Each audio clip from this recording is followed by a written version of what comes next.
Kenapa ya? Kita sering merasa hidup ini berat banget, padahal kita udah coba segala cara buat maju. Kenapa rasanya setiap langkah yang kita ambil kayak nggak ngaruh dan malah bikin kita makin capek? Pernah nggak sih kalian ngerasa kayak gini? Kalian pasti pernah ngerasa kayak stuck di tengah jalan kan? Entah itu di karier, keuangan, atau bahkan hubungan sama keluarga atau temen.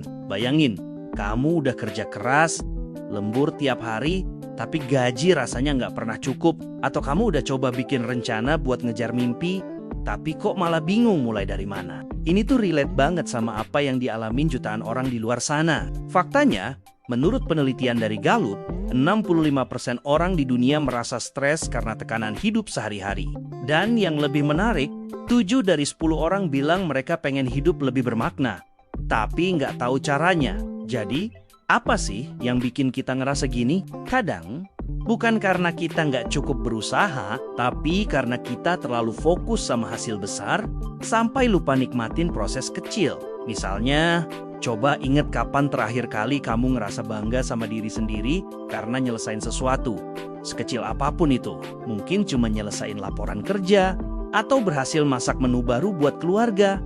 Keren kan? Tapi seringnya kita skip momen-momen kecil ini karena mikirnya, ini mah biasa aja. Padahal penelitian dari Harvard menunjukkan bahwa orang yang menghargai kemenangan kecil setiap hari, 50% lebih mungkin ngerasa puas sama hidupnya. Lalu, apa yang bisa kita lakuin biar nggak stuck lagi? Pertama, coba mulai dari hal sederhana. Tulis 3 hal yang kamu syukuri setiap hari. Bisa simple.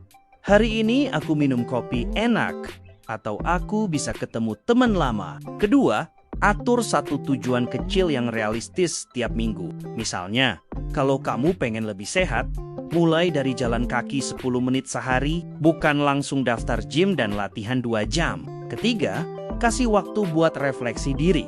Cuma 10 menit sehari, buat nanya ke diri sendiri, apa yang udah aku capai hari ini, dan apa yang bisa aku improve besok. Data dari jurnal psikologi menunjukkan, orang yang punya kebiasaan refleksi diri kayak gini, 70% lebih produktif dan ngerasa lebih bahagia. Cerita nyata nih, ada teman saya, namanya Rina.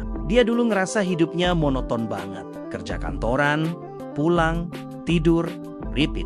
Dia bilang, aku pengen punya bisnis sendiri, tapi takut gagal. Terus, dia mulai kecil-kecilan, jualan kue dari rumah. Awalnya cuma buat tetangga, tapi sekarang dia udah punya toko online yang laris. Apa rahasianya? Dia nggak buru-buru pengen sukses besar. Dia nikmatin setiap langkah. Dari coba resep baru, sampai dapat review positif dari pelanggan. Sekarang, dia bilang, aku nggak cuma lebih happy, tapi juga ngerasa hidupku punya tujuan.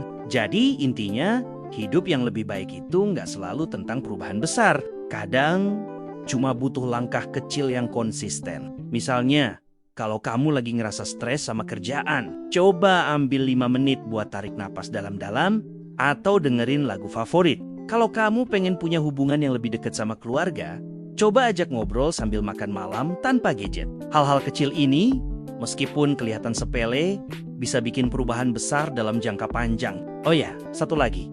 Jangan lupa kasih penghargaan buat diri sendiri. Kalau kamu udah berhasil ngerjain sesuatu, sekecil apapun, tepuk tangan buat diri sendiri. Karena, menurut psikolog, merayakan kemenangan kecil bikin otak kita lebih termotivasi buat ngejar tujuan berikutnya. Bayangin, kalau setiap hari kamu kasih high five ke diri sendiri, betapa semangatnya hidup kamu nanti. Nah, sekarang giliran kamu. Yuk, mulai dari sekarang, coba satu langkah kecil buat bikin hidupmu lebih baik. Tulis di kolom komentar, apa sih satu hal kecil yang pengen kamu lakuin minggu ini? Bisa apa aja, mulai dari bangun lebih pagi, nyanyi di kamar mandi, atau telepon teman lama. Atau kalau kamu merasa konten ini bikin kamu semangat, share ke teman atau keluarga yang mungkin lagi butuh dorongan. Ayo, kita bikin perubahan kecil yang berdampak besar bareng-bareng. Dan jangan lupa, follow akun ini biar nggak ketinggalan konten inspiratif lainnya.